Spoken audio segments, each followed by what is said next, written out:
Before we start the video, just like to take the opportunity to remind everybody I have an email subscription list. The links for the sign up are in the description to the video below, so click the link, go over there, sign up, and I can keep everybody up to date with the latest projects and artwork and videos, but also my latest book, which will be out early next year. It's based around a very different version of Death than we've seen in pop culture so far. He's coming out of retirement to help a transformed human soul to stop an ancient enemy from invading the Earth dimensions with his demon horde. His action, adventure, pathos and heart all the way in this story. It's definitely got its feet firmly based in the Bronze Age, and it's all ages. So check that out, and I'll be able to give you more information about that and the crowdfunder on that if you're part of the email list. I'll also make sure there's an extra perk in the crowdfunding for anybody who is on the email list. So with that, thanks very much for listening, and on with the video. Hi there, and welcome back to the dojo. I thought I'd do something a little different today with this video. So what I'm going to do is I'm going to go through the 9 pages of issue 11, I think it was, of Doctor Who Adventures. Doctor Who Adventures was a book produced by Panini. Before that, it was produced by, I can't remember the name of the publisher now, somebody else anyway. But it ran for quite some time, and then it changed over when Panini took it over for the BBC, and I got the opportunity to draw for 2 years Doctor Who Adventures strip, which was mostly Peter Capaldi. I did a recent special that was Jodie Whittaker, and it was great fun. I really enjoyed it. And something that I've been asked to do on the channel by multiple subscribers is show more of my process, more of how a book comes together, and in some cases how that connects with the script. So this isn't a screen capture of me actually drawing the pages, but it does show the build up to the inks, so all the way through the sketches and the pencils and then the final inks. And I'm also going to show the script as well. What I'm going to do is I'm going to bundle them all up together in a zip file, and I'm going to put it on my website, and I'm going to drop the link in the description, so that if anybody's interested in how the process comes together, or if they're interested in taking a closer look at the script and seeing how my pages match up to them, and then maybe even having a go at drawing it themselves, they're more than welcome to download the file. As I mentioned at the start of the video, it would be great if you could subscribe to the email list, because these are the kind of things that I'm going to be able to give away to email subscribers in the future. And another note as well, just before we get started, thank you to all the new subscribers. It's been great. I've got over 200 now. I know that doesn't sound like a lot. I've got a long way to go, but it's over 200 people that have clicked the subscribe link, and you know, quite a lot of regularly come and view the videos, and it's humbling. Thank you very much for doing that. And those of you who have also subscribed on BitChute, that's small but it's growing. Hello there, thank you very much for watching, and hopefully these videos are of some use to you. So I'll crack on.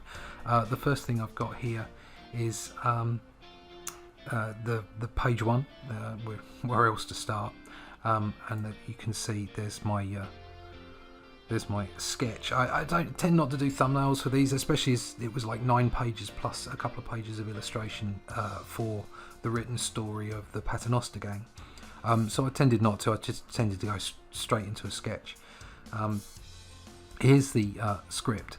So as you can see on page 1, start off with a landscape view, twin suns, a setting on a desert landscape. We see a camel train, or an alien camel train, with 4 humped camels walking on the horizon. So there's my scene, there's my setting. I get a voice from the carriage. So tell me, Doctor, what brings you to the deserts of Larn in the hot season? And we move on through the page. Panel 2, we close in on one of the carriages and we see the soft curtains and cushions. There's lots of description. On one of these, the Doctor is reclining, talking to a young female alien with elf-like ears. So there's a description of how the alien should look. She wears an exotic jewel around her neck. Also in the carriage is a tubby, middle-aged alien fast asleep and snoring through several mouths. Not sure I'm going to be able to do that. And it's not so much being able to draw something with multiple mouths, it's making it work. Now, the great thing about all these stories was that the writers and the editor, Jason Quinn, gave me leeway. They basically said, here's the scripts for you, build on them, make them work. And I was able to do that. And I obviously got a few edits, and you know, as you should from an editor, you should never just have everything flow through and everything's great. There should always be something, because nobody's ever going to get it right first time. But most of the time, things went really well.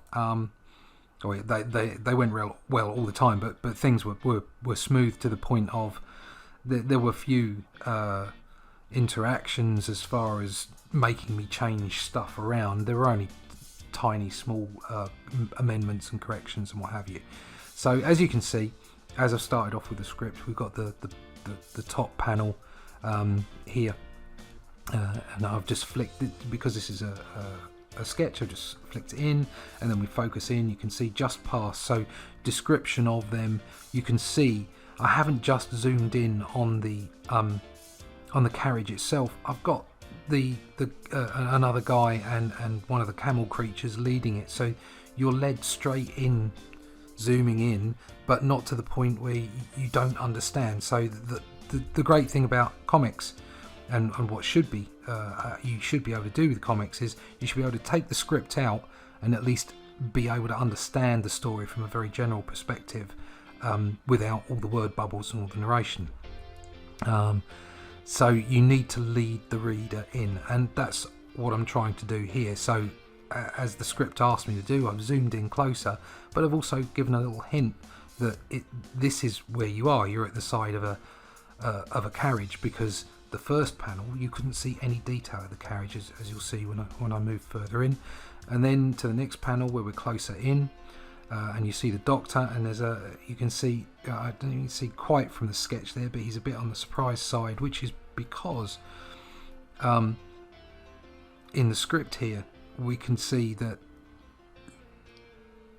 at the end, the Doctor and Estrella are looking out of the camel carriage as a horde of scimitar-wielding alien nomads descend on the camel train. So there's a shock, there's a surprise. They've seen that they've been joined by effectively pirates of the sand, and there's got to be that reaction to them. So if I go back, oops, that's the wrong one. If I go back into here, if I now move up the stages, you can see that I've actually, because I've done the sketch, I can actually start putting in figure drawing and positioning of characters, and I've gone in there and done a little bit more detail. I think actually the alien ended up with 2 mouths, but so it's not bad. Putting in the likeness of Peter Capaldi there, and as you can see at the top, the camel train now looks like a camel train. There's a couple of carriages up there. But from a distance, you wouldn't necessarily know exactly what the carriage looks like, and so that's why you can hint with the imagery by having the guy leading the camel in front of the carriage. There we go. Now here I am into the pencils, full pencils. Some of my pencils were very loose for Doctor Who because I did my own inking, but there were times when I kind of had to be a little bit more detailed. First of all, even though I was doing my own inks, the pencils had to be passed by the BBC and by Panini, so they had to be of a certain standard so that they could obviously understand the story progression and see the detail of the characters and what have you. For instance, likenesses of Peter Capaldi. But there were areas where I could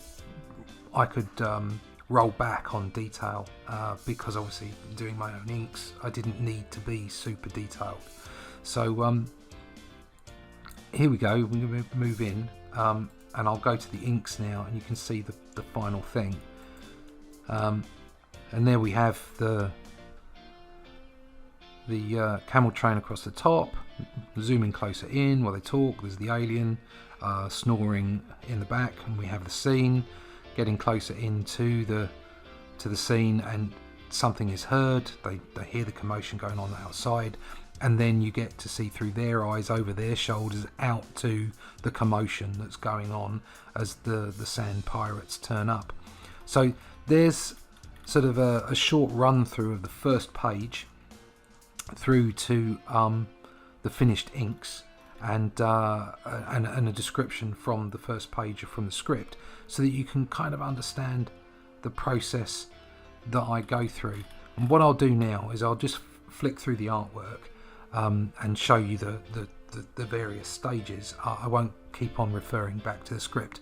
And like I say, what I'll do is I'll put the whole lot in a zip file, and anybody's welcome to download it and see how the two of them work together, both script and art. So if we go into page 2, then you can start off with that sketch, and you can see rough elements, like there's obviously the horse creature, and these bad guys, these sand pirates, are sort of wolf dog like aliens, and there I'm getting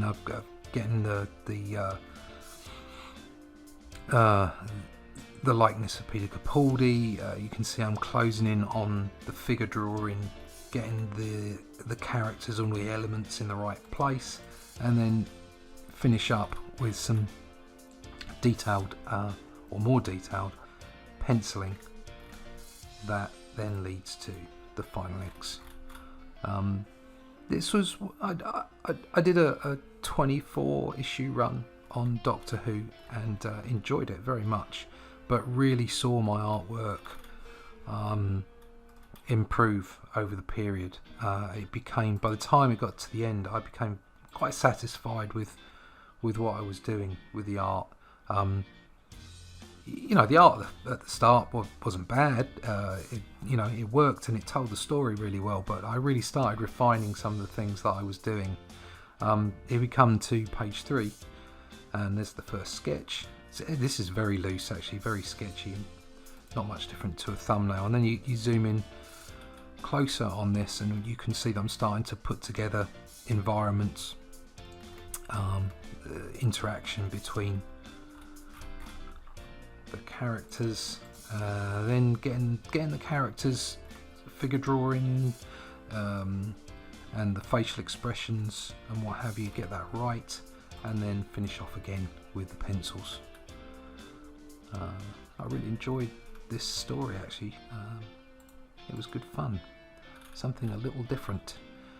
You can see, I think something else that happened was, because I had such a great run over the period, was to also improve my ink work as well.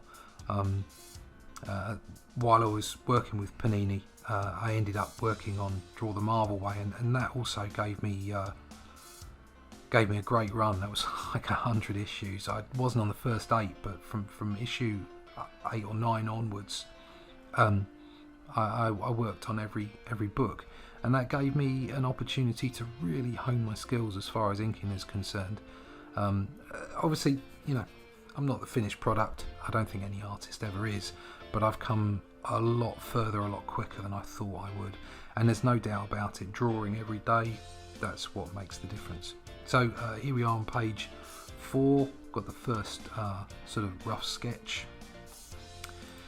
into picking out the figures and the environments. Then I had to, sometimes what I'll do is I'll sort of go over certain areas because they're not quite right. I want to make sure that the form is correct, the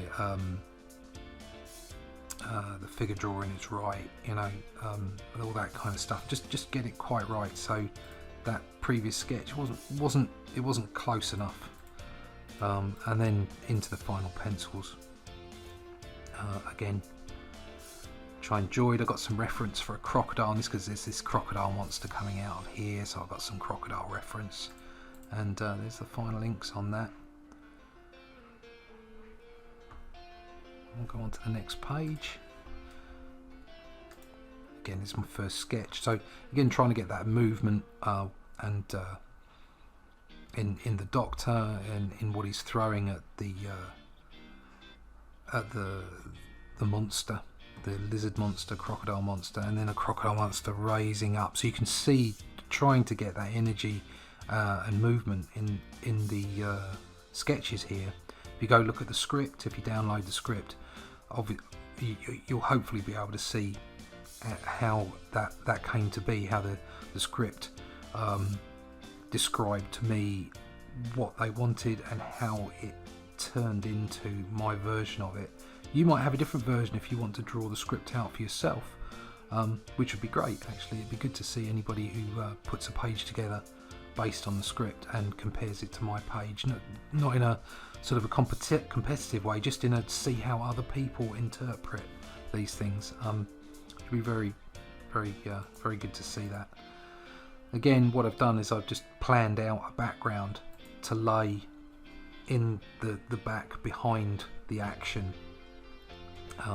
So I'll show there's something else at the end on page 9 as well, which is quite good to show where what I do is I would plan out a piece of background, or maybe a piece of sky or land or what have you, and then move it around to work behind the action instead of drawing the whole thing at once. There I've gone in and just done some detail. So those are my final pencils there, and that's what the ink ended up looking like. This is quite good fun. Then on to page 6. I'll start whizzing through these now so not to bore you.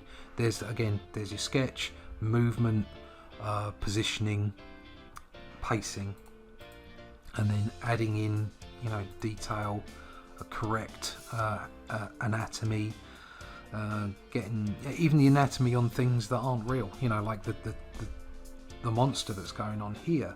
It's important to make it look and feel like it's going to work, and then from there going to the more detailed pencils, which I really enjoyed these actually. This was a good fun story.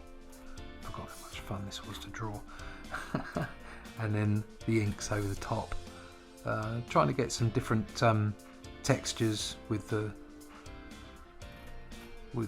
lizard monster. Some of it worked, I'm not sure it all worked, but it was it came out looking nice at the colours. So and that's what's really important, that the final product really worked. Now there you go, there's the sketch. I think I went in quite detailed on this sketch. It's quite a serious sketch actually. And then getting the right angle to add drama. So what you want to do is when you go through your panels, you don't want every panel to be shot from the same camera angle, or to be putting your object, as in your characters or your background or whatever, in that same angle. So you want to be looking up, you want to be looking to one side, but you also want it to follow the script as well. So some angles won't work with certain aspects of the script. There you can see now what I'm doing is I'm working out that anatomy, while trying to keep the energy in, getting a little bit closer to that anatomy again, trying to get those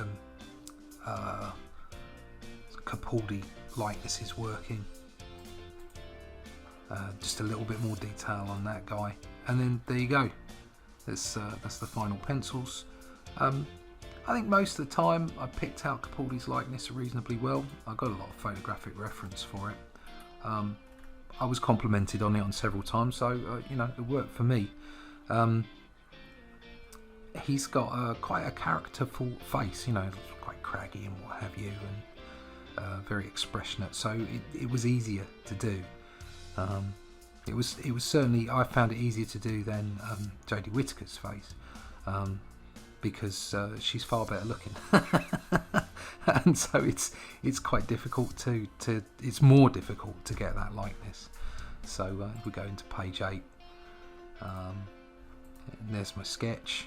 Again, this one sort of moving, because there's so much going on. I had to sketch quite a high level. There's lots of people wandering around in the landscape, and I wanted an interesting view down the market stalls as the bad guys came chasing in. So it's and along here as well, and it's kind of making that that image that you have in your mind that you get straight directly from the first read of the script, and keeping hold of that, much like your first sketch is always full of energy, and the energy slowly by percentage points goes away as you nail down the detail of a drawing, and if you're fortunate you can keep 60 to 70% of your energy in the final drawing. That's just the way it works. But this came out okay. I was quite pleased with this, actually. This, like I say, the street scene I was pleased with, and all the other aliens, and the one thing I had to do for Doctor Who was make up a lot of aliens because of the way that, you know, IPs work and branding and all the rest of it, and what you're allowed to do for licensing. And I don't think I ever drew a Dalek properly because they cost.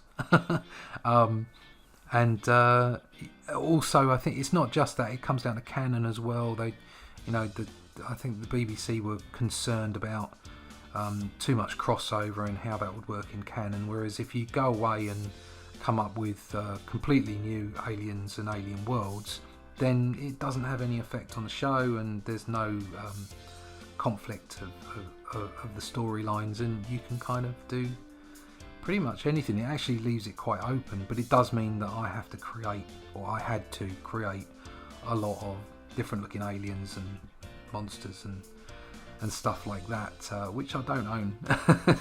It all belongs to the BBC, but that's fine, because it really was great fun, and it was an honour to work on a brand as big as this, and for it to be my first fully professional gig. I would say it's my first mainstream gig. I'd obviously been paid to draw comics prior to that point, and was very pleased at doing it, and illustration, but this was the biggest brand I'd worked on up to that point, without a doubt, and it was my first big one, so I was very pleased with that. So here you go, here's the final page. They're shaking their fists as they jump up onto what appears to be a magic carpet, but I would imagine there's some kind of technological reference for that. Again, check out the script if you download this and see where I got the concept from for the imagery.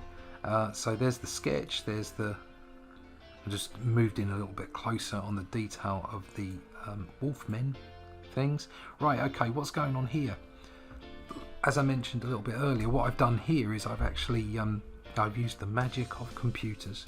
I planned out a sort of an area where the markets, where a set of market stalls might be, where they might be flying to or flying over, with a few sort of buildings and what have you, and some trees around it, some palm trees. And I used this as a ground map. So when you go on to here and you look at this area, this is effectively that plan. So I planned it, I took it as a layer, and then skewed it along the same lines as the magic carpet and the Doctor and the alien. And you can see there's a little bit of skewing on the shrubbery there, on the trees, and then just dropped some straight down lines to give it the 3D effect, so that the buildings had sides to them rather than it just be a plan that's been skewed, and so that gave it to me, and that was far easier than trying to flick in buildings straight off the bat. And I did the same thing with the background up here as well. I produced the background and then laid my characters over the top, and in the end this is how it looked. So once I got that working, then with the inking I flicked in some windows and some walls and some textures and what have you, and it worked really well. And these trees worked really well, and them escaping at the top there. So that's it, that's the full 9 pages. Again, a likeness of Peter Capaldi at the end there, and the girl, and they're flying off into the sunset on the magic carpet, and that's the end of the 9 pages. So like I said at the start of the video, I just wanted to basically show some of my process, some of how it works, how I connect that with the script.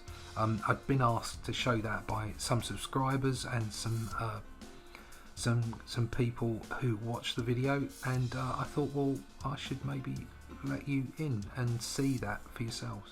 So hopefully that's been of interest to you. If you draw your own comics, I'd love to find out if this is a similar process to what you do, or if you found it of use, or if you think you have a better process, which is kind of difficult to ascertain unless you flick all the way through the script. So what I'll do is, as I mentioned at the start of the video, I'll pop all of this stuff, I'll put the inked pages and the script into a zip file, and I'll put it in the description. The download link will be in the description of this video, and you can download it for yourself, see how it compares to the script, and maybe draw your own pages if you want to. So that's it, I think, for this video. Thanks very much to everyone that's watched. Thanks very much to everyone who's subscribed recently, and anybody, if you haven't subscribed, hit the subscribe button, please. Hit the links and go to my website. Go find me on Instagram and Twitter. Thanks to those people that watch on BitChute as well, and also sign up to the email subscription list. I should have put a little video at the start just to remind everybody where it is. I'll have my new book, Only Death Can Save Us, hopefully out to market next year. I've just finished the script and the concept boards, so what I will be doing is I'll be putting more up about that soon as well, so that you can follow the production on that book and see where it's going. So that's it for me. Thanks very much for watching once again, and I'll see you again in the dojo real soon. Bye bye.